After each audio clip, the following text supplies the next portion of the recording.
Sejam bem-vindos de volta ao curso de Álgebra Linear Computacional. Hoje vamos falar sobre normas vetores e normas matrizes.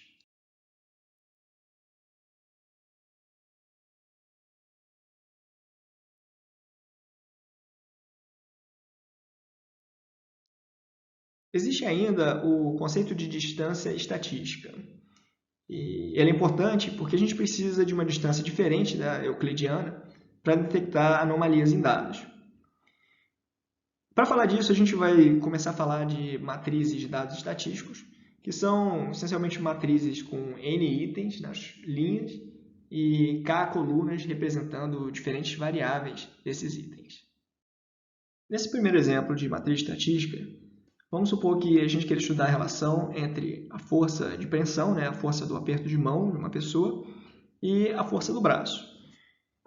E digamos que alguém coletou dados de 147 pessoas que trabalham em empregos fisicamente extenuantes para entender essa relação. Então, a gente está plotando os dados de cada uma dessas pessoas como sendo um ponto aqui nessa figura. E aí no eixo X eu tenho a força da mão e no eixo Y a força do braço, segundo alguma medida. Se eu fosse construir uma matriz estatística para representar esses dados, seria uma matriz de 147 linhas por duas colunas, onde a primeira coluna é a força do aperto de mão e a segunda coluna é a força do braço. Vamos ver um segundo exemplo de matriz estatística. Suponha que a gente queira estudar a habilidade cognitiva de um determinado conjunto de pessoas. Para isso, eu vou usar um vetor para representar cada indivíduo, um vetor y, de 9 coordenadas. Essas 9 variáveis vão ser scores, resultados obtidos em 9 testes de habilidade cognitiva. Digamos que 3 medindo habilidade verbal, 3 medindo habilidade quantitativa e 3 medindo habilidade espacial. Usando um conjunto de dados de 244 indivíduos, a gente consegue gerar uma figura como essa aqui, que mostra a correlação das variáveis par a par. Como a gente tem 9 variáveis, digamos essas 9 aqui, a gente vai ter 9 vezes 8 figurinhas como essa aqui. A gente pode observar que são testes que medem a habilidade cognitiva, então eles têm uma correlação positiva, o resultado de um com o outro tem correlação positiva. E na diagonal aqui a gente está mostrando a distribuição dos valores para cada um desses testes. A gente consegue medir objetivamente a correlação entre cada par de variáveis usando uma matriz de correlação. Essa matriz é simétrica, ela é definida positiva e o elemento IJ vai medir o grau de associação linear entre um par de variáveis. Só para dar uma ideia de o que significa esse valor aqui, ele meio que quantifica o quanto as variáveis crescem juntas em relação à média ou decrescem juntas em relação à média. Se elas sempre fazem isso juntas, esse valor da correlação vai ser alto. No caso da diagonal, como eu estou medindo a correlação da variável com ela mesma, isso vai ser igual a 1, que é o valor máximo. No caso de matrizes estatísticas que contêm apenas uma variável, a gente pode definir a distância entre uma observação e um ponto representativo dos dados como sendo o valor absoluto da diferença daquela variável na observação e o valor médio daquela variável. No entanto, a gente não consegue definir um limiar fixo para qualquer conjunto de dados, porque o que está distante e o que está próximo da média vai depender de como os dados estão espalhados. Uma medida do espalhamento dos dados é o desvio padrão. O desvio padrão ele é essencialmente o tamanho médio do desvio de um dado em relação à sua média. E quanto maior esse desvio padrão, mais espalhados os dados estão. Então é natural a gente definir o que está distante da média como sendo um determinado número de desvios padrões. Então você está 2 vezes acima ou abaixo dois desvios padrão acima ou abaixo da média, a gente pode dizer que é uma anomalia. Na figura ao lado, né, a gente tem dados para índice de massa corporal, para feminino, né, em 2 tipos de vilarejos semi-urbanos e vilarejos rurais. Então, a gente, para identificar as anomalias, teria que calcular a média. Digamos que a média seja, para o caso de cima, mais ou menos aqui, e para o caso de baixo, mais ou menos aqui. Teria que calcular o desvio padrão, né? E aí a gente observaria que o desvio padrão, como a gente tem vários indivíduos que estão bem distantes da média, no caso de cima, que o desvio padrão desse aqui seria um pouco maior. Então, se a gente definisse o limiar como sendo um desvio padrão, ou 2 desvio padrão, a gente teria um intervalo maior aqui para esse de cima do que para o de baixo. Mas, Murai, e no caso em que a matriz estocástica tem 2 ou mais variáveis? Para responder essa pergunta, considere o exemplo da pressão sistólica, na verdade, pressão sistólica e diastólica. Essas pressões estão associadas aos movimentos, né, do coração, quando ele contrai e quando ele se distende, e elas são importantes por várias razões na medicina, né? Então, tem aqui dizendo o que é saudável, o que é considerado não saudável, mas a gente não está interessado nisso. O que a gente quer saber é como identificar as anomalias ou pontos fora da curva. Então, nesse conjunto de dados, a gente tem a pressão sistólica e diastólica de 250 indivíduos. A correlação não é tão forte, né, entre essas variáveis quanto aquela que a gente viu no exemplo dos testes cognitivos. A gente pode representar um indivíduo como um vetor no R2, né, y1, y2, e a gente consegue calcular o valor esperado desse vetor, né, calculando o valor esperado de y1 e o valor esperado de y2. Isso aqui a gente vai chamar de vetor μ, tá? Que é representado por esse ponto central aqui, essa média. Bom, o que a gente quer saber é que indivíduos, né, são muito diferentes do perfil típico. Ou seja, quem é que está distante do centro, segundo alguma medida de distância. O centro ele é dado pelo nosso vetor μ, né, de coordenadas μ1 e μ2. Esse é o perfil esperado ou típico. Tá? Ele tem μ1 é igual a 120 e μ2 é igual a 80. Bom, quem é que está longe desse perfil? Quem é que é um ponto fora da curva? Será que é razoável usar a distância euclidiana para dizer que um indivíduo está distante ou não do perfil típico? A distância euclidiana para um indivíduo y1 e y2, ele vai ser dado pela raiz de y1 menos 120 ao quadrado mais y2 menos 80 ao quadrado. Os 3 pontos mais distantes, segundo a distância euclidiana, são esses 3 pontos aqui. Será que é razoável dizer que eles são anômalos? A resposta é não. Pelo menos não todos esses pontos. Isso porque a gente não está considerando que os dados eles estão mais espalhados, né, ao longo aqui da horizontal do que na vertical. É como se eu tivesse uma nuvenzinha aqui, né, achatada. Com isso, a minha tolerância, né, para variações em relação a essa reta vertical, né, variações aqui no eixo X, ela é maior do que a tolerância deveria ser maior do que a tolerância para variações no eixo Y. Então, esse ponto aqui, apesar dele ter um X relativamente pequeno, o X varia bastante, então talvez eu não devesse me preocupar com esse. Por outro lado, esse indivíduo aqui, ele tem um Y bem diferente, né, do restante dos pontos aqui nessa nuvem e deveria ser considerado uma anomalia. Como é que a gente torna essa noção um pouco mais objetiva?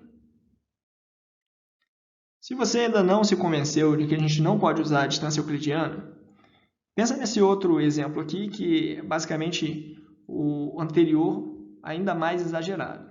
A gente pegou as coordenadas y e trouxe elas ainda mais próximas da média. A média continua exatamente a mesma, μ1 e μ2, mas agora eu quero saber quem é que está distante do centro. E aí, os dados, né, continuam exatamente iguais aos anteriores, só que numa escala diferente.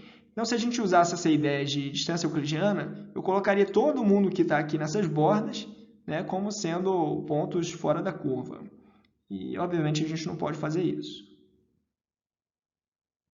Olhando para essa figura, os distantes são relativamente óbvios, né?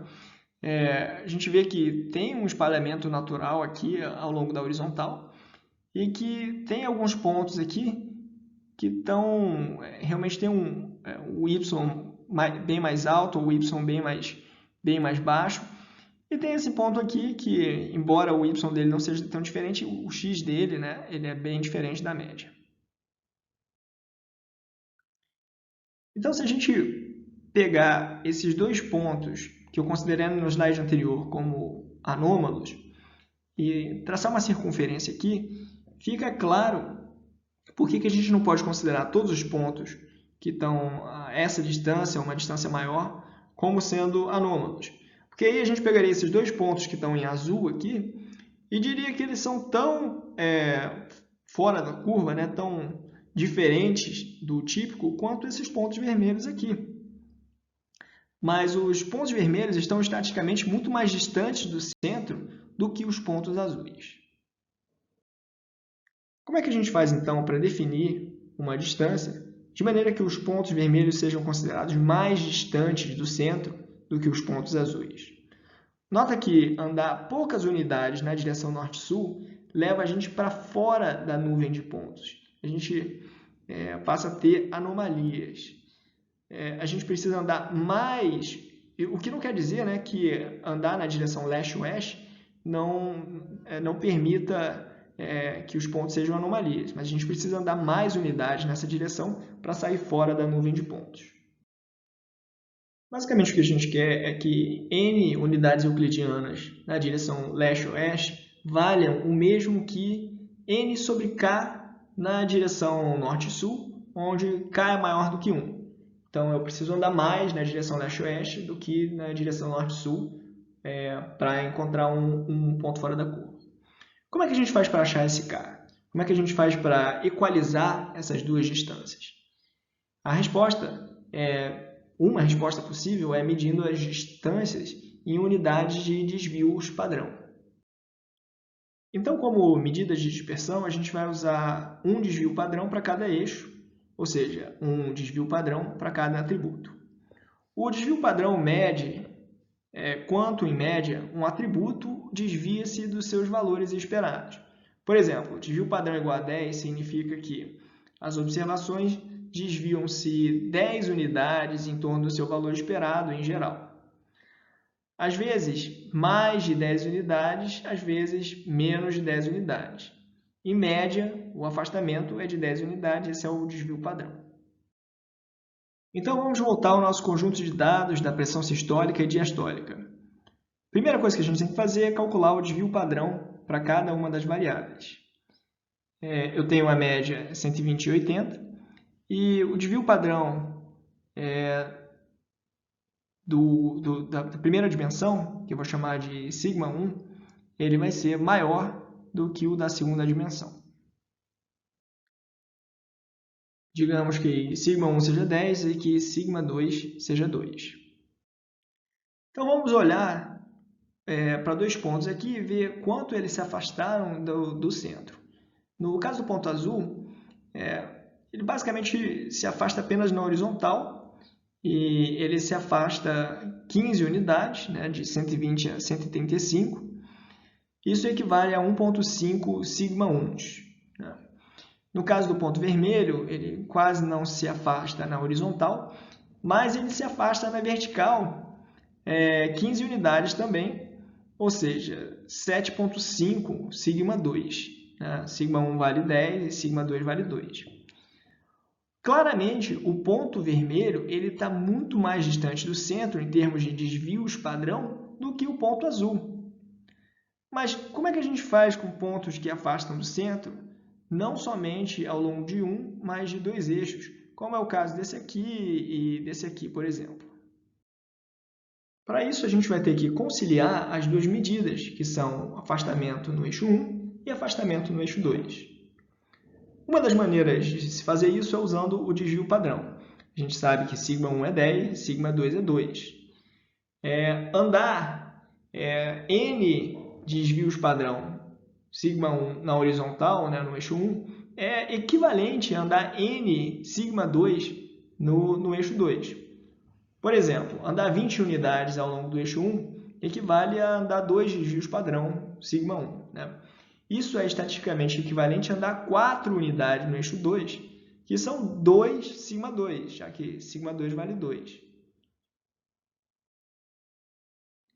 Então, a gente vai medir o desvio padrão em cada eixo em unidades de seu desvio padrão e calcular a distância usando esses desvios padronizados.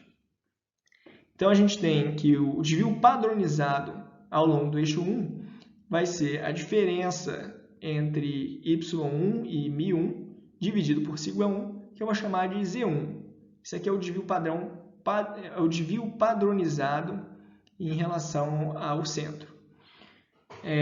No caso do eixo 2, eu vou fazer y2 menos μ2 dividido por σ2. Isso aqui vai me dar o z2, que é o desvio padronizado ao longo do eixo 2. Então, a gente tem que a distância, né, entre um determinado indivíduo y e o centro, ela vai ser medida, sim, com a distância euclidiana, mas nesse espaço dos desvios padronizados. Ou seja, eu vou calcular raiz de z1 ao quadrado mais z2 ao quadrado, que dá essa continha aqui.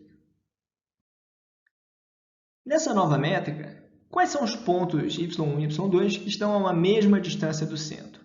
Agora, a gente não tem mais uma circunferência. A gente está esticando, né, no eixo horizontal. Então, se a gente tomar uma distância fixa, por exemplo, 1, eu quero saber quais são os pontos y, né, tal que essa distância seja igual a 1.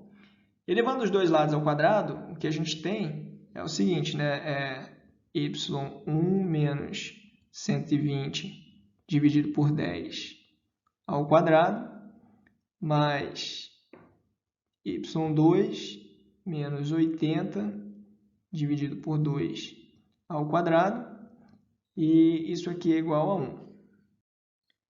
Fazendo uma substituição de variável aqui no y1 e y2, claramente isso aqui é uma elipse centrada em 80 e 120, né, onde o semi-eixo maior vale raiz de 10 e o semi-eixo menor vale raiz... Na verdade, o semi-eixo maior vale 10 e o semi-eixo menor vale 2. E isso aqui está mostrado nessa figurinha aqui. Então, uma vez que a gente especifica essa distância, todos os pontos que estão além dessa distância, né, estão fora dessa elipse, seriam considerados pontos fora da curva. A gente não necessariamente vai usar 1, né? 1 faria aqui com que qualquer ponto na horizontal que tivesse uma distância maior do que um desvio padrão do centro fosse considerado uma anomalia, né? Então, a gente vai especificar algum c maior do que 0, de maneira que os pontos que satisfazem essa equação formam uma elipse, né? E os pontos para os quais a distância é maior do que c vão ser considerados pontos anômalos. Os eixos têm comprimento igual, nesse caso os eixos têm comprimento igual a c σ1 e c σ2, né, na figura original. E o eixo maior da elipse corresponde à variável com maior desvio padrão. Então, quantas vezes maior é o eixo maior em relação ao eixo menor? O eixo maior é c σ1, o eixo menor é c σ2. Se a gente fizer a razão entre essas duas coisas, a gente tem σ1 sobre σ2, que a gente viu ser igual a 5. Observa que essa razão entre o eixo maior e o eixo menor não depende da distância c que a gente escolheu. Ou seja, você varia c e você continua tendo essas elipses concêntricas. Então, nessa figura, a gente mostra os casos em que C é igual a 1, C igual a 2 e C igual a 3. Ou seja, são elipses concêntricas que satisfazem distância igual a C. Se a gente define como pontos anômalos aqueles que estão a uma distância maior do que C, né, ou seja, estão fora dessa elipse, a gente tem esses 4 pontos aqui. Em geral, a gente prefere trabalhar com as distâncias elevadas ao quadrado. Parece uma besteira, parece que é só para complicar, mas na verdade, elevando a equação anterior ao quadrado dos dois lados, a gente joga fora a raiz quadrada e passa a ter d ao quadrado igual ao quadrado de y1 menos μ1 dividido por σ1 mais quadrado de y2 menos μ2 dividido por σ2. A gente consegue escrever isso aqui usando uma forma quadrática, aplicando ao vetor y menos μ, né, que é y1 menos μ1, y2 menos μ2. E aí aqui a matriz, né, cuja forma quadrática a gente está escrevendo, ela tem é uma matriz diagonal, onde os elementos são 1 sobre σ1 ao quadrado e 1 sobre σ2 ao quadrado. Se você fizer essa conta aqui, vai obter a equação anterior. Isso aqui é o inverso dessa matriz, que contém as variâncias de σ1, as variâncias da primeira variável e da segunda variável na diagonal. E se eu escrever isso aqui como sigma, né, eu passo a ter o vetor y1 menos μ1, y2 menos μ2 transposto, vezes inversa de sigma, vezes y1 menos μ1, y2 menos μ2. Tá? Isso aqui é o vetor y menos μ transposto, e esse aqui é o vetor y menos μ.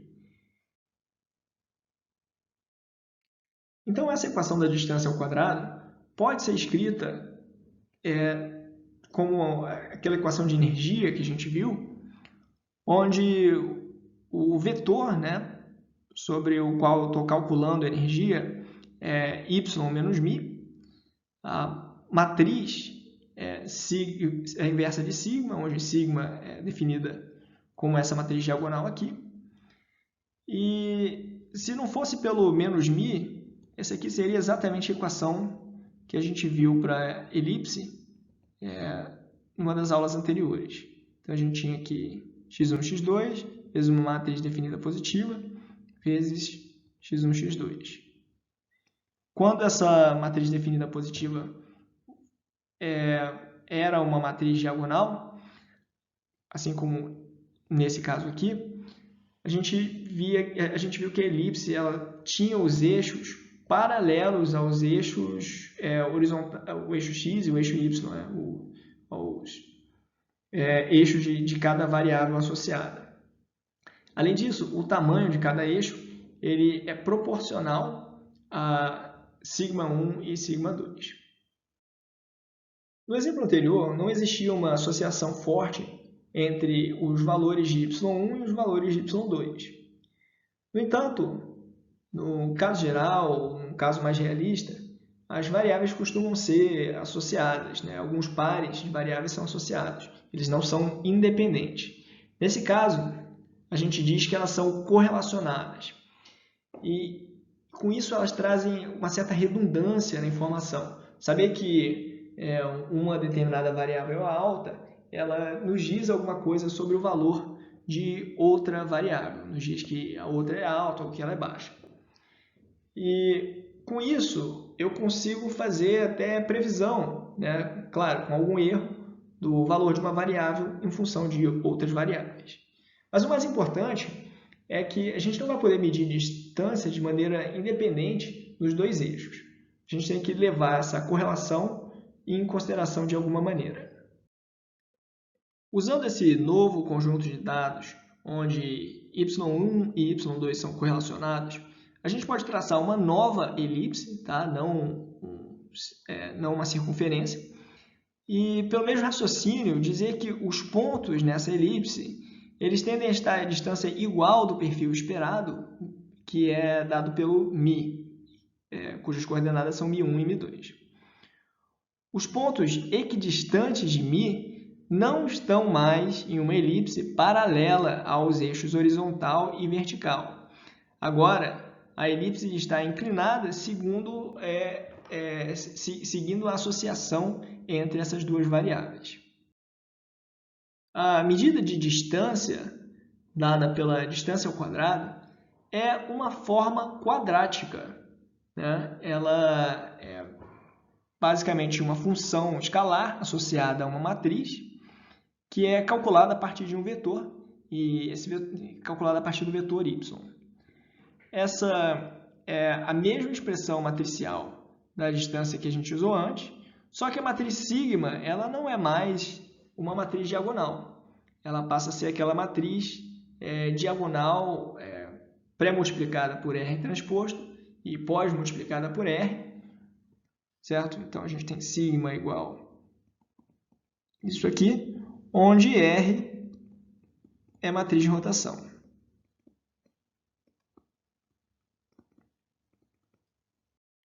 Mas quem é a matriz sigma no caso de variáveis correlacionadas? Para uma matriz estatística formada por duas variáveis, sigma vai ser uma matriz 2 por 2, simétrica, definida positiva, chamada de matriz covariância, e ela é calculada dessa forma. Na diagonal a gente tem sigma 1 ao quadrado, né, o desvio padrão de y1 ao quadrado, ou simplesmente a variância de y1, e sigma 2 ao quadrado. Na antidiagonal, a gente tem ρ vezes sigma 1, sigma 2, onde ρ é a correlação, o índice de correlação de Pearson entre y1 e y2. ρ sempre vale entre menos 1 e 1. Não se preocupe se você não sabe calcular a variância, a covariância ou a correlação, porque a gente vai ver tudo isso na aula sobre análise de componentes principais. Mas qual a relação entre a matriz de covariância sigma e as elipses que a gente tem visto? A relação é a seguinte: os pontos equidistantes do centro μ, eles estão numa elipse rotacionada, assim como essa daqui, onde essa distância ao quadrado ela é dada pela seguinte forma quadrática que depende da matriz sigma. Então, se sigma é uma matriz definida positiva, tá, ela admite uma decomposição Q lambda vezes Q transposto, tá? Onde lambda é uma matriz diagonal, onde os elementos da diagonal são todos maiores do que zero.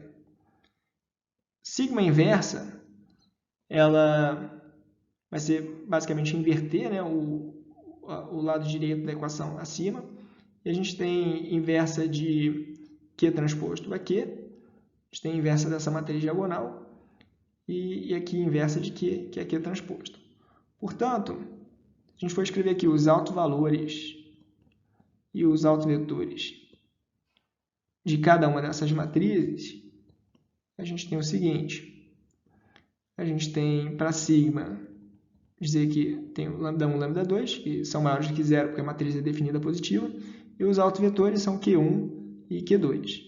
No caso de sigma inversa, eu tenho 1 sobre sigma 1 e 1 sobre sigma 2. Como sigma 1 e sigma 2 são maiores que zero, os inversos também são maiores que zero.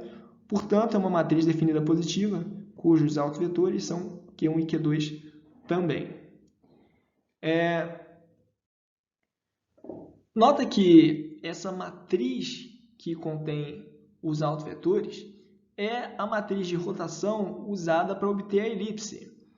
Portanto, os eixos da elipse eles estão alinhados com os autovetores, né? Então, eu tenho um autovetor aqui, e os tamanhos dos eixos, né, do eixo maior e do eixo menor, eles são proporcionais aos tamanhos dos autovalores. O que a gente vê com isso?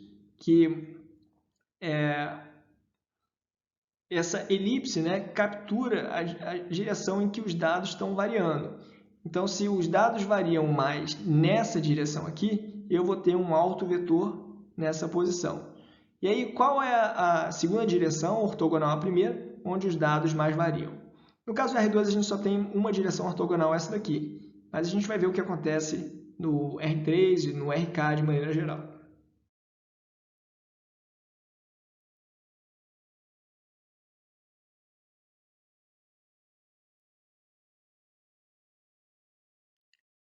Vamos ver então como calcular a distância estatística em k dimensões. Agora, cada indivíduo vai ser representado por um vetor no RK, dado pelas coordenadas y1, y2 até yk. O centro, μ, vai ser a média de cada uma dessas coordenadas, que vai dar μ1, μ2 até mk. Esse aqui é um vetor coluna, contendo os valores esperados de cada uma dessas variáveis. Sigma, ele continua sendo a matriz de covariância, só que agora ele vai ser K por K. E na posição IJ, né, eu tenho ρ de IJ, que é a correlação entre as variáveis I e J, vezes desvio padrão de I, vezes desvio padrão de J. A distância estatística ela continua sendo dada pela forma quadrática, só que agora a única diferença é que eu tenho uma matriz definida positiva, que é K por K. Isso deixa de ser uma elipse, né, porque a gente não está mais no R2, e passa a ser uma elipsoide de K dimensões com os eixos nas direções dos autovetores de sigma, ou de sigma inversa, tanto faz, e com tamanhos proporcionais aos respectivos autovalores de sigma. Aqui tem uma figura que ilustra o caso tridimensional. Eu tenho uma nuvem de pontos, tá, no R3, e eu calculo a matriz de covariância para essas três variáveis e calculo os autovetores dessa matriz, que são esses aqui. O autovetor associado ao maior autovalor é esse daqui, e isso quer dizer que nessa direção é que os valores dos dados variam mais. E aí eu posso, a segunda direção ela tem que ser ortogonal a essa primeira, e ela é direção ortogonal a essa em que os dados mais variam, então digamos que seja essa aqui. E a terceira, no R3, só tem uma opção ortogonal a essa aqui, que seria esse terceiro vetor. Então, recapitulando, para o caso de matrizes estatísticas com K variáveis, sigma vai ser a matriz de covariância K por K, dessas variáveis, e a gente tem que essa matriz é tal que ela possui K autovetores ortogonais entre si e K autovalores reais e positivos. Essa afirmação é uma consequência do teorema espectral da álgebra linear aplicada a matrizes definidas positivas. Então, para todo y que não seja o vetor esperado μ, né, a gente tem que essa distância ao quadrado ela vai ser maior do que zero. Lembra que esse é um dos testes para mostrar que uma matriz é definida positiva, certo? A gente passou um tempão falando sobre distância estatística, onde a gente usava um conjunto de dados para calcular a matriz de covariância sigma, e essa matriz sigma, por sua vez, era usada para determinar a distância entre um vetor e o centro. A distância ao quadrado era dada pela forma quadrática da sigma menos 1, ou seja, da inversa de sigma, que a gente viu ser definida positiva. Ora, isso nos faz pensar que qualquer matriz definida positiva pode ser usada para calcular a norma de um vetor, né? Para definir uma norma de um vetor. Então, a norma S, para uma matriz S definida positiva, ela é simplesmente dada pela sua forma quadrática. Então, norma S de x, x transposto vezes S vezes x, que pode ser calculado dessa forma aqui também, quando a gente abre o somatório. Agora que a gente sabe bastante sobre normas de vetores, está na hora de falar sobre normas de matrizes. A ideia é a gente comparar tamanhos de matrizes. Como é que a gente faz para atribuir um tamanho para as matrizes abaixo? Vamos olhar para essa matriz aqui e essa matriz aqui. Qual dessas matrizes deveria ter uma norma maior? Intuitivamente, essa matriz aqui, né, tem números maiores, deveria ter uma norma maior. Mas e quando a gente compara essa matriz com essa matriz aqui? Como é que a gente faz para definir uma norma? E quando as matrizes têm dimensões diferentes? Qual dessas duas matrizes será maior? Como é que a gente faz para comparar essas coisas? E quando a gente tem uma matriz que nem quadrada é? A norma matricial mais simples que existe é a norma de Frobenius. A ideia é empilhar as colunas da matriz no formato de um vetor e calcular a norma L2 desse vetor. Então, se eu tenho essa matriz A aqui, eu vou construir um vetor empilhando as colunas 1.3, 1.7, 5.9, 6.1, menos 1.8 e 9.7. E vou calcular a norma L2 desse vetor, que vai ser, ficou faltando uma raiz aqui, tá? A raiz de cada um dos elementos elevados ao quadrado. Tá?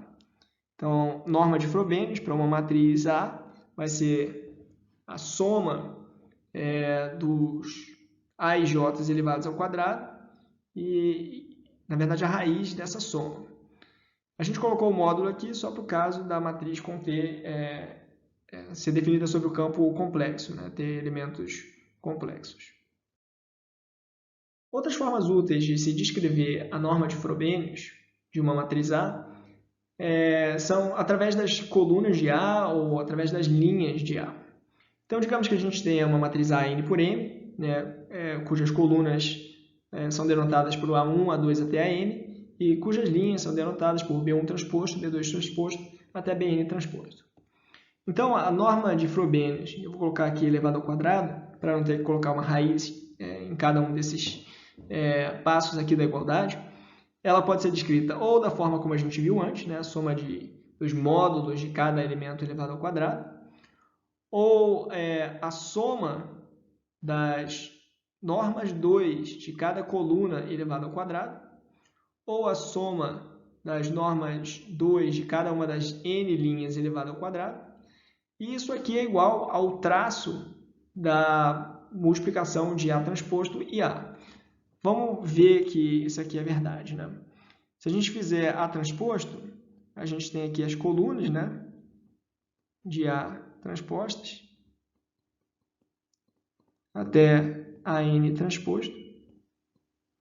E essas aqui vão ser multiplicadas pelas colunas de A até AN. E aí eu estou interessado no que vai aparecer aqui em cada uma das diagonais. O que vai aparecer nessa diagonal, nesse primeiro elemento da diagonal? Aqui vai aparecer A1 transposto A1, que nada mais é do que a norma de A1 elevado ao quadrado. Da mesma forma, aqui tem A2 transposto A2 até AN transposto AN. Então, se você pegar o traço dessa matriz, traço de A transposto A, claramente isso aqui vai ser norma de A1 ao quadrado, mais norma de A2 ao quadrado, até norma de AN ao quadrado. Assim como a gente definiu as propriedades que as normas vetoriais devem satisfazer, a gente vai mostrar quais são aquelas que as normas matriciais devem satisfazer. Uma norma matricial é uma função, denotada assim, cujo domínio é o conjunto de todas as matrizes complexas ou reais e que levam a um escalar, um elemento no conjunto R, e satisfazem as seguintes propriedades. Norma de A é maior ou igual a zero, e a norma de A é igual a zero implica que é a matriz nula, uma matriz formada por todos apenas por zeros. E se a matriz é nula, então a norma da matriz é igual a zero. Norma de alfa vezes A é igual a módulo de alfa vezes norma de A, para qualquer escalar alfa. Norma de A mais B é menor ou igual a norma de A mais norma de B. Obviamente, isso aqui só está definido para matrizes de mesmo tamanho, caso contrário não poderia somar. E norma de A vezes B vai ser menor ou igual a norma de A vezes a norma de B para matrizes conformable, quer dizer, matrizes que podem ser multiplicadas, onde o número de colunas de A é igual ao número de linhas de B. Agora que a gente conhece as propriedades que uma norma matricial deve satisfazer, vamos ver o que são normas induzidas. Obviamente, essas normas matriciais induzidas, elas satisfazem as propriedades que a gente viu no slide anterior automaticamente. Uma norma qualquer para vetores no Rn, ela induz uma norma no espaço de matrizes M por N. Ou seja, você escolhe uma norma vetorial e essa escolha vai induzir uma certa definição para a norma no espaço das matrizes. Isso quer dizer que para cada norma vetorial existe uma norma matricial associada ou induzida. Para ver como funciona esse processo de indução, a gente precisa definir um conjunto C contendo todos os vetores unitários no Rn, ou seja, todos os vetores tais que a norma de x é igual a 1. Mas que norma, Murray? A norma que você escolheu. Pode ser que você tenha escolhido a norma 1, pode ser que você tenha escolhido a norma 2, ou pode ser que você tenha escolhido a norma infinita ou norma P. Tá? Você escolhe. Então, seja A uma matriz M por N qualquer, a gente está interessado na norma induzida, na norma dessa matriz A induzida pela sua escolha de norma vetorial. Então, para cada norma vetorial, eu tenho uma matriz A, uma norma matricial induzida diferente. Essa norma induzida, ela vai ser dada pelo máximo da norma vetorial de A vezes x, né? A vezes x é um vetor, para todos os x unitários, né? Para todos os x unitários em Rn. Isso quer dizer que eu vou pegar o conjunto dos vetores x unitários, né? Que estão aqui nesse conjunto C, vou calcular A vezes x, tá? Calculo A vezes x, e isso aqui, e vou calcular a norma desse vetor. Isso aqui vai me dar um conjunto de valores em R, tá? E eu vou pegar o maior desses elementos como sendo, digamos que esse seja o maior, como sendo a norma de A. A norma matricial induzida tem uma interpretação muito bacana. A norma induzida de A vai ser a extensão máxima que um vetor x em C pode ser espichado ao multiplicarmos A por x. Então, a gente tem que os vetores que formam o conjunto C são aqueles cuja norma é igual a 1. Digamos que a gente escolheu a norma 2. Poderia ter escolhido outra norma P qualquer. Quando a gente multiplica A por x, né, eu estou mapeando esse vetor, que está aqui na casca dessa esfera de raio 1, esse aqui é um vetor x válido, para um outro vetor. Né? Digamos que essa matriz seja quadrada, então estou mapeando do R3 no R3. Esse aqui é o vetor AX. Para maximizar a norma de AX, eu tenho que escolher um x que esteja perfeitamente alinhado, né? Esteja na mesma direção que o autovetor de A associado ao maior autovalor em módulo. Então, digamos que eu tenha lambda1 maior do que lambda2 e assim por diante, e que a gente tenha determinados autovetores, né, associados aqui, lambda1, x1, x2 e assim por diante, associados à matriz A. Então, se eu escolher A vezes x1, isso aqui vai me dar lambda1 vezes x1. Tá? A norma vetorial de A vezes x1 vai ser a norma vetorial de lambda1 vezes x1, que é igual a módulo de lambda1 vezes a norma vetorial, norma 2, né, de x1. Isso quer dizer que a norma induzida, a norma de A induzida pela norma vetorial L2, ela vai ser o módulo do maior autovalor, quer dizer, o maior módulo dentre os autovalores de A. Isso vale para matrizes quadradas, né? Mas para o caso de matrizes M por N, tá? Digamos aqui a norma 2 de uma matriz B M por N,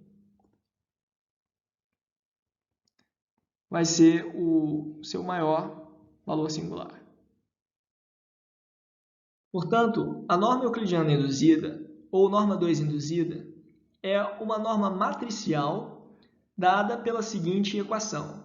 Essa expressão aqui é aquela expressão genérica para a norma induzida, se você tirar o 2 aqui do subscrito, né?